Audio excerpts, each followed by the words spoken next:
Hi, I'm Karen Burniston here with a pop-up tutorial for how to make this fun pop-up house card for Thanksgiving. It does feature dies from the brand new Snippets collection, including the house insert, house thinlet set to decorate, stitched framelits for the circle label, and the trellis and swirls embossing folder set. With pop and cuts, the secret is in the tick marks. Make sure that the tick marks on your insert line up with the tick marks on the base. And then you'll just add a piece of pattern paper, in this case, over the entire die cutting area and run this through the Big Shot. The house is similar to most of the other pop and cuts inserts in that it does just create a little box. All you have to do is get your fingers inside that box and kind of work it until it comes forward into the card. I always look for where the pop-up image touches the back wall, and I pinch that forward.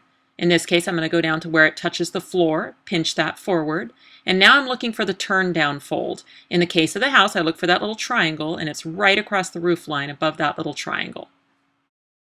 Now, rather than cut down this card and then just put it in a backing card, I thought I would take my leftover interior card and turn it into a floating floor. So I'm putting a little diagram here on the left so you can see what I'm doing. I'm measuring off the top end 3 inches, and then I'm just going to kind of fold that to the back. And then I'll just unflatten it again, and this time I'm going to measure off of the center line tick marks, so the ones that are in kind of the center of the house. And I'm going to go the opposite direction. I'm going to go down 2 3/4. So just count out with my little scoring tool and score there at 2 3/4.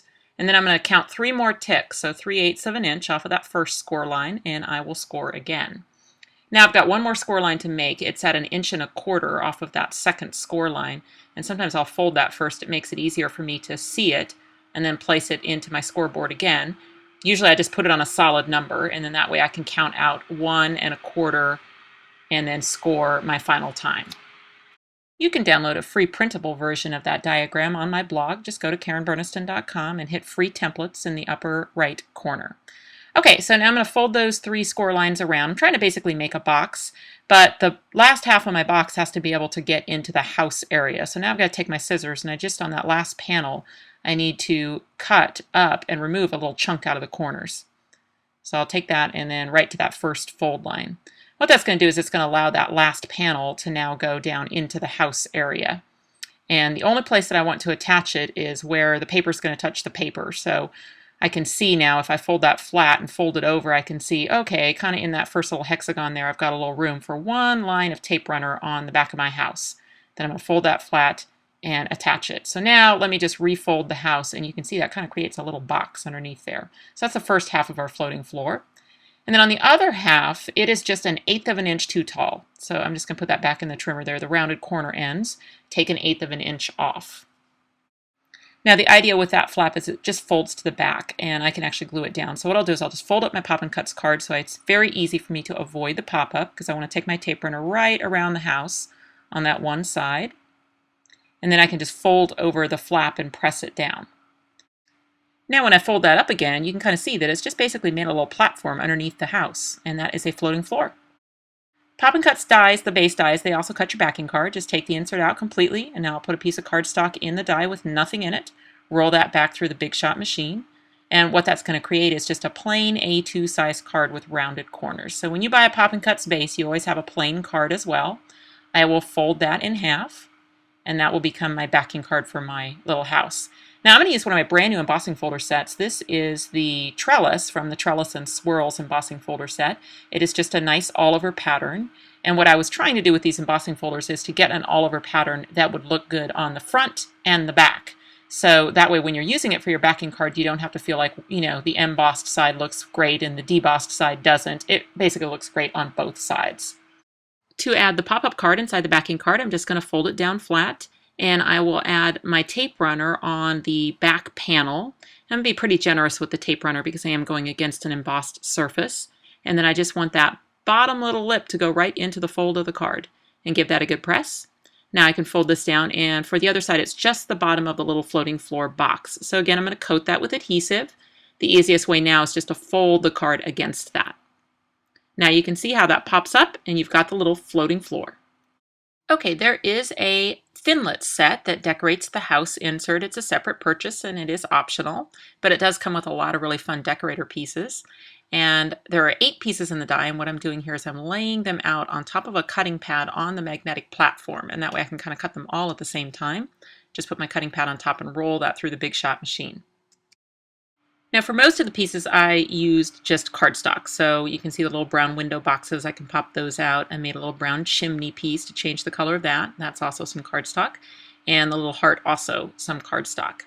Now on the little windows, you have a piece that will cut 3 backs to the windows, but then on the window frames and the door and the roof lines, I actually used the real wood. So that's a little bit thicker material, and sometimes you do need to go back through a second time. So I'm just taking my little die pick and checking to see if the little windows popped out. It looks like it did just fine on the door, and I bet the roof lines will be fine as well. So that's all those little real wood pieces. Now, as far as the house itself goes, I just used cardstock, and if I were to pop that out, I would just have a nice solid house. But I want to show you a really cool thing where you can emboss that texture onto the house. But first, I'm going to run back through at a diagonal on those window frames. Usually if you hit it at a diagonal, it's got enough pressure to pop it out, and I can see, yeah, it did a beautiful job. So I'll pop all those little window frames out now, and you can see what that looks like. Now to emboss the texture onto the house, I'll put a cutting pad on tab 1 of the multipurpose platform. And then what I'm looking for is the silicone and the impressions pad to use on top. So the silicone always goes against the paper in the die, and then the impressions pad on top. And then when you roll that through the machine, what it does is it allows the pressure of the machine to squish that paper down through those ejection holes and just gives it a texture. So usually the bottom left brick is the best place to pop it out, and then you can kind of see the texture that's on the house. Now that's really going to show up if you hit it with a little bit of ink. So I'm just taking a distress tool here with some distress ink and just brushing lightly across the top to bring out all of that texture on the house. And other choices would have been maybe to use a core cardstock and sand it.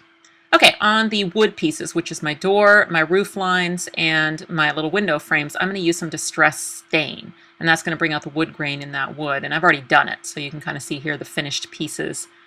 And now I'm going to go ahead and assemble this little house. And I love my little Xyron X for this because I can kind of pull all those little small pieces, including that roof line, right through.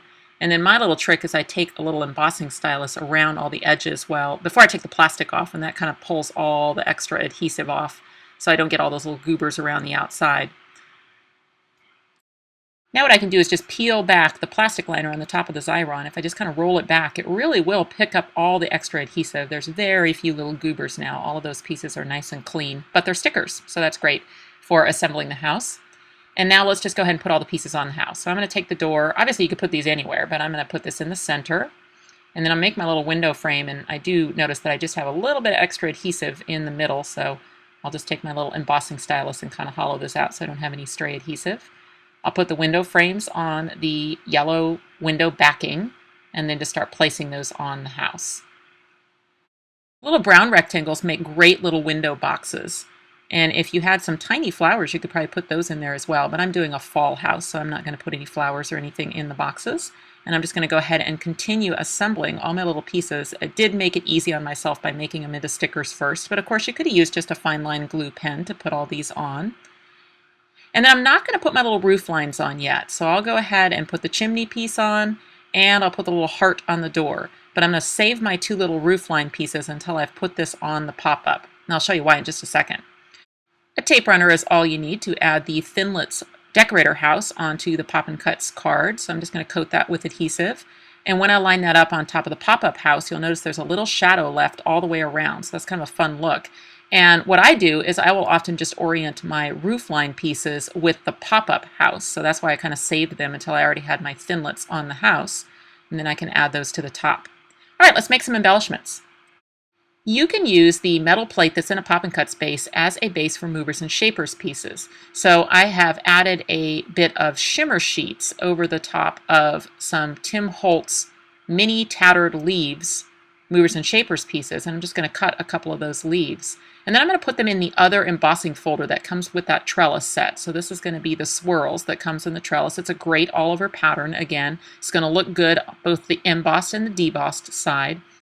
And the shimmer sheet looks great embossed, just plain, but if you use a gemstone color, then it has a core, so you're actually able to sand off the top and expose some of that core, and then you get kind of a really nice two-tone effect to the leaves. Now I also cut a few out of another one of the gemstone colors, And then now what I'm going to do is I'm going to figure out where I can place these on my little floating floor so that they will pop up as well. So I'm just going to add a little mini glue dot to the stem of that first little leaf. And then what I'm doing is I'm arranging it in the card in the closed position so I know it will be hidden by the card. And then I'm just going to close the card against it. And that little shelf on the front of the floating floor will pull those leaves right up, and then you'll get a little pop-up action to them. Now, I could stamp or write a greeting, but I did have this thankful word. It's a die from Stampin' Up! And so I decided I would just use that, but I'll have to cut it first to make it fit. Okay, for the front of my card, I'm going to use some stitched framelits. So I'm going to use this little set here, and I'll use the solid one, that one that's the circle label shape. That will actually fit on the base die just perfectly. But in this case, I'm just going to use it as a flat label. And so I'll use the magnetic platform, 2 cutting pads, roll that through, and then I've got my little wood. I've used the real wood again for the framelit itself. And now I decided I want a raised stitch. So what I need to do is put the stitch lines from underneath so that they will be raised. I'm going to go down to tab 1 on my multi-purpose platform. I'll put silicone and impressions, and I'll put the front of the label down against the squishy silicone, tape that in place, and then roll it through. So what I'm doing is I'm pressing those stitch lines down from the back of the label so that they will be raised on the finished label. Now I'm going to go back to some of that distress stain and put that over the top, and then that's really going to kind of bring out those raised stitch lines. Now for my card front, I didn't go too crazy. I added some burlap kind of trim with some of my leftover leaves and a piece of patterned paper across the bottom just to anchor it. And then to style my label, I just added a little felt heart and a metal fork charm, and those were some things that I just kind of found in my stash, so I don't really have sources for those. But I did just think this would be a nice little lead-in for a little Thanksgiving Day card. So take a look now at my finished card. It is A2 size. It'll mail for a single stamp. My house pops up as well as my little leaves that are on the floating floor. If you've enjoyed this tutorial, I hope that you will subscribe to my YouTube channel, and you can always find more pop-up ideas on my blog, KarenBurniston.com. Thanks for watching.